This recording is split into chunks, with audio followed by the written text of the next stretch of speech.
India great country, మోదీపై best friend అనేది పాత ముచ్చట.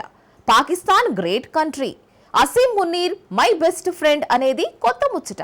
అవును, డొనాల్డ్ ట్రంప్కు ఇప్పుడు ఉగ్రదేశమే గ్రేట్ కంట్రీ, ఆ దేశ సైన్యాధిపతి బెస్ట్ ఫ్రెండ్. కానీ అదే పాకిస్తాన్ అమెరికాకే షాక్ ఇచ్చింది. అణ్వాస్త్ర సామర్థ్యంతో కూడిన ఖండాంతర బాలిస్టిక్ క్షిపణి తయారీతో సైలెంట్గా వాషింగ్టన్కే స్కెచ్ వేసింది. ఈ నిజాన్ని స్వయంగా అమెరికా విదేశీ వ్యవహారాల నిఘా నివేదిక తేల్చింది. ఈ కథ మొత్తాన్ని చైనా వెనుకుండి నడిపిస్తున్నట్లు అనుమానిస్తోంది. అదే నిజమైతే అమెరికాకు పాకిస్తాన్ బెస్ట్ ఫ్రెండ్ కాదు, మేజర్ ఎనిమీగా మారినట్లే. ఇంతకు ట్రంప్ను నోబెల్ పీస్ ప్రైజ్కు నామినేట్ చేసిన పాక్ అమెరికా లక్ష్యంగా న్యూక్లియర్ పవర్ బాలిస్టిక్ మిసైళ్లను ఎందుకు తయారు చేస్తుంది? అమెరికాకు పాకిస్తాన్ అణ్వాస్త్ర శత్రువుగా మారడం ఖాయమేనా? Let's watch.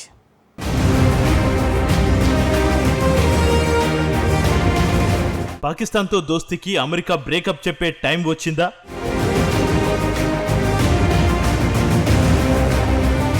ఉగ్రదేశాన్ని అమెరికా అణ్వస్త్ర శత్రువుగా గుర్తించబోతోందా?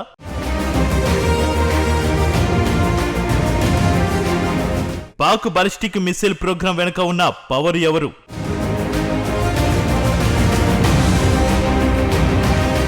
పాముకు పాలు పోసి పెంచితే ఏం జరుగుతుంది? అది తిరిగి మనల్నే కాటేస్తోంది. ఈ చిన్న లాజిక్ ప్రపంచానికి పెద్దనైన డొనాల్డ్ ట్రంప్ ఎలా మిస్ అయ్యాడో తెలియట్లేదు. ప్రపంచంలోనే అతిపెద్ద ప్రజాస్వామ్య దేశాన్ని కాదని ఉగ్రవాదాన్ని పెంచి పోషిస్తున్న దేశంతో దోస్తీకి తెగ ఆరాటపడుతున్నాడు. భారత్ పాకిస్తాన్ ఒకే ఘటన కట్టేయడమే కాకుండా ఇండియా వ్యతిరేక చర్యలతో ఉగ్రదేశానికి అన్ని విధాలా అండగా నిలుస్తున్నాడు. మోడీ మై బెస్ట్ ఫ్రెండ్ అన్న నోటితోనే రీసెంట్ గానే యుద్ధ పిపాసి ఆసిం మునీర్ తనకు మంచి స్నేహితుడంటూ హద్దులు మీరాడు. సీన్ కట్ చేస్తే ఇప్పుడు అదే బెస్ట్ ఫ్రెండ్ అంతటి ట్రంప్కే ఊహించని షాక్ ఇచ్చాడు. ఏకంగా అమెరికా అంతు చూసే న్యూక్లియర్ పవర్ బాలిస్టిక్ మిసైల్ను సైలెంట్ గా అభివృద్ధి చేస్తున్నట్టు స్వయంగా అమెరికా విదేశాంగ శాఖ నిఘా నివేదికే బయటపెట్టింది.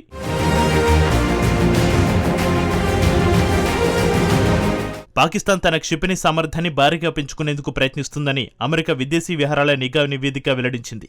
అణ్వస్త్ర సామర్థ్యంతో కూడిన ఖండాంతర బాలిస్టిక్ క్షిపణి తయారీ ప్రయత్నాలను తీవ్రం చేస్తుందని పేర్కొంది. ఖండాంతర బాలిస్టిక్ క్షిపణి 5500 కిలోమీటర్లకు పైగా దూరంలోని లక్ష్యాలను ఛేదించగలదు. చైనా సహకారంతో పాక్ ఇందుకు పూనుకున్నట్టుగా సమాచారం. నిజానికి పాకిస్తాన్ వద్ద ఖండాంతర బాలిస్టిక్ క్షిపణి సాంకేతికత లేదు. ఐసీబీఎం క్షిపణులు లేవు. 2022లో భూతలం నుంచి భూతలం మీదకు ప్రయోగించే మధ్యశ్రేణి బాలిస్టిక్ క్షిపణి షాహిన్ 3ని ఉపయోగించింది. ఇది 2700 కిలోమీటర్లకు పైగా ప్రయాణించగలదు. భారత్లోని ఎన్నో నగరాలు దాని పరిధిలోకి వస్తాయి. 2023లో మధ్యంతర శ్రేణి బాలిస్టిక్ క్షిపణి గౌరీని ప్రయోగించింది. ఆపరేషన్ సింధూర్ కొనసాగుతున్న సమయంలో కూడా భూతలం నుంచి భూతలంపైకి 450 కిలోమీటర్ల శ్రేణి ఉన్న అబ్దాలి క్షిపణిని పరీక్షించినట్లు ఇస్లామాబాద్ వెల్లడించింది. కట్ చేస్తే ఇప్పుడు ఏకంగా అమెరికాను చేరుకునే స్థాయి బాలిస్టిక్ మిసైళ్లను చాలా వేగంగా అభివృద్ధి చేస్తున్నట్టు అమెరికా విదేశీ వ్యవహారాల నిఘా నివేదిక తేల్చి చెప్పింది. ఆపరేషన్ సింధూర్ తర్వాత చైనా సాయంతో పాకిస్తాన్ ఆయుధ శక్తిని అభివృద్ధి చేసుకోవాలని నిర్ణయించుకుంది. ఆ మేరకే అమెరికాలోని పలు లక్ష్యాలను తాకగలిగే ఖండాంతర బాలిస్టిక్ క్షిపణులను రహస్యంగా అభివృద్ధి చేస్తున్నట్లు నివేదిక పేర్కొంది. నిజానికి గతేడాది చివరిలో దీర్ఘశ్రేణి క్షిపణి టెక్నాలజీ వ్యాప్తికి సహకరిస్తున్నాయంటూ పాకిస్తాన్కు చెందిన 4 కీలక సంస్థలపై అగ్రరాజ్యం అమెరికా ఆంక్షలను విధించింది. ఈ జాబితాలో పాక్ ప్రభుత్వ సంస్థ నేషనల్ డెవలప్మెంట్ కాంప్లెక్స్ కూడా ఉంది. ఇది పాకిస్తాన్ బాలిస్టిక్ మిసైల్ కార్యక్రమానికి సహకరిస్తుందని ఆరోపించింది. ఈ సంస్థ సామూహిక జనహనన ఆయుధాలను వ్యాప్తి చేస్తుందని పేర్కొంది. ఇక Akhtar sons private limited, affiliates international, Rockside enterprises ను కూడా అమెరికా ఆంక్షల లిస్టులో చేర్చింది. ఈ 3 కంపెనీలు కరాచీ కేంద్రంగా పనిచేస్తాయి. ఎన్డీసీ క్షిపణి ప్రయోగానికి వినియోగించే వాహనాల చాసిస్, పరీక్షలకు అవసరమయ్యే పరికరాలను కొనుగోలు చేస్తుంది. షాహిన్ శ్రేణి క్షిపణుల తయారీలో చురుగ్గా పాల్గొందని అమెరికా వెల్లడించింది.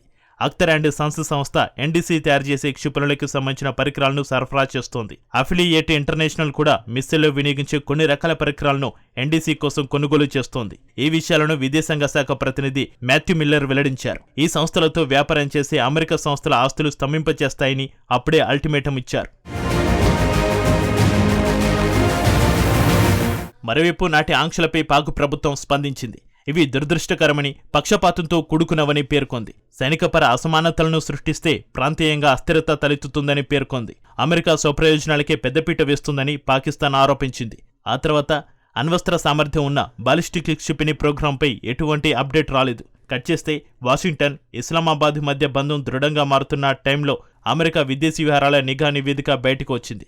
ఈ నివేదిక అమెరికా పాక్ దోస్తికి ఇబ్బందికరంగా మారొచ్చని విశ్లేషకులు అభిప్రాయపడుతున్నారు. పాకిస్తాన్ ఖండాంతర బాలిస్టిక్ క్షిపణులను అభివృద్ధి చేయాలని లేదా కొనుగోలు చేయాలని ప్రయత్నిస్తే అమెరికా అణ్వాయుధ ప్రత్యర్థిగా గుర్తిస్తుందని అగ్రరాజ్య అధికారులు తెలిపారు. అమెరికాకు ముప్పుగా ఉన్న లేదా అణ్వాయుధ సామర్థ్యం కలిగిన ఏ దేశాన్ని అయినా శత్రువుగా ప్రకటిస్తామని అమెరికా తెలిపింది. ప్రస్తుతానికి రష్యా, చైనా, నార్త్ కొరియాలను అమెరికా శత్రువులుగా పరిగణిస్తోంది. ఆ జాబితాలోకి పాకిస్తాన్ కూడా చేరే అవకాశం ఉంది. అదే జరిగితే ఇస్లామాబాద్కు కొత్త కష్టాలు మొదలైనట్టే.